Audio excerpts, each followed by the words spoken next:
just kind of fades out as it goes This is down. Bonnie Lipward, and we're at a family reunion. I think a lot of you will be going to family reunions this time of year, and it's so exciting. So we're going to be talking to a few people. So many of you would know Claude Gardner, who was president of Great Hardeman College in Henderson, Tennessee. So we're going to be talking to his nephew Michael about some of the family things, and Connie. So this is Dana. Any genealogy I have to. She has to kind of map it out. Michael, we want to ask you to tell us a little bit, and Connie, you stay right here. We've already told them we're at a family reunion, and who you are, and you tell us about let's start out with something wild and crazy like the Gardner car. The Gardner car. Okay. The Gardner car was started back in the very early 1900s. It was started about, let me look here. It was started in 1869 when Russell Gardner was working at a spokes wheel plant, and he probably got the idea about then, and he went off on his own and started working for that plant until he worked his way up until he was a stockholder of that buggy wheel plant. And in the early 1900s, he started developing a car that was eventually purchased by the Chevrolet company. And at one point, well, they think that he sold it for about $2.5 million. And that was like in those days, that was huge for him. Sounded like early 1900s. And there's a rumor that it was even higher than that he got more for it than that. But after that, he tried to go into the high-end car business. He tried to come back with cars that were much higher than the Ford or the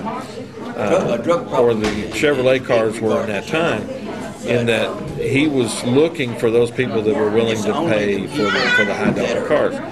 That worked until the 1930s, and when the crash took place, it evaporated and went away. So, at one time, there was a Gardner car. It had thousands of dealers or people that were interested. This article that I was telling you about shows 5,372 distributors were interested in distributing the Gardner car. Now, this was in the Mid-South Memoirs of Commercial Appeal out of Memphis, Tennessee. Now tell us a little bit about who you are and how you connect to the Gardners. Well, this car company was done by Russell Gardner. Russell was related to Colonel Almus Gardner, who founded Gardner, Tennessee. And Colonel Almus Gardner is one of my relatives, great relatives.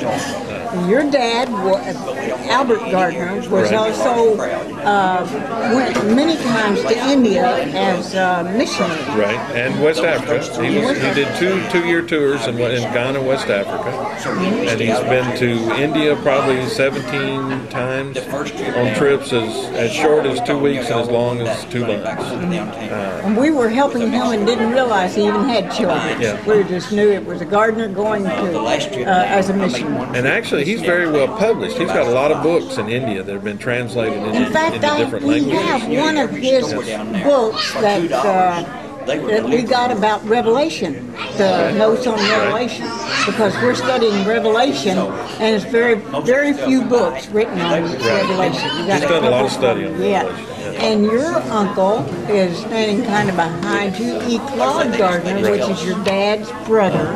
Right. And now Don was your dad's brother. And he helped to start colleges. He had a group called, I think it was Partners in Progress, and where he went around and helped people start Christian schools, high schools mostly. He would work with them on the planning process and how to get it started, how to get it funded. And he had a lot of resources that he could pull together to help people do that. I know that my grandfather, Albert David Gardner, and I sometimes lose how he started Monia College.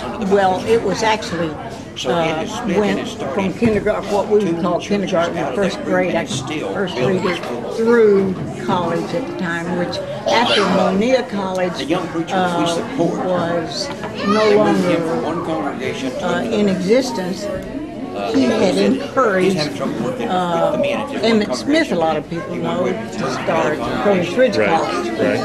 Okay, well, I want to ask Connie some things in a few minutes, but I want you to tell me about, it says in this article, find the Gardner Cabin link to the infamous Bell Witch. I got to hear about the Bell Witch. Well, the Bell Witch legend or whatever has been changed a whole lot, but from what I can tell, the original thing that happened was Joshua Gardner, a young man, was dating a Betsy Bell, and they were getting serious, and my understanding is that they wanted to get married.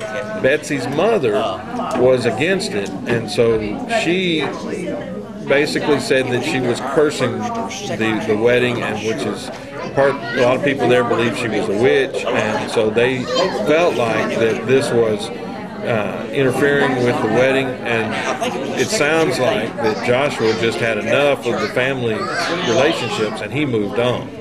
So the rumor got started that the Bell Witch had broken up the marriage with a curse, and the Bell Witch story we have today kind of grew out of that. But it was all a Joshua Gardner affair.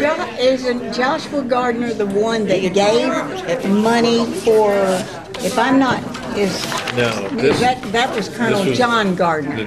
Colonel John Gardner, John Almus Gardner was the one that founded Gardner, Tennessee. Oh, okay. And he also was the one that gave land for his slaves. After the Civil War, he was a Confederate. Most of the family had slaves at that point in time. And after the war, they freed their slaves. When the slaves were freed, they didn't just turn them out. He took part of his land and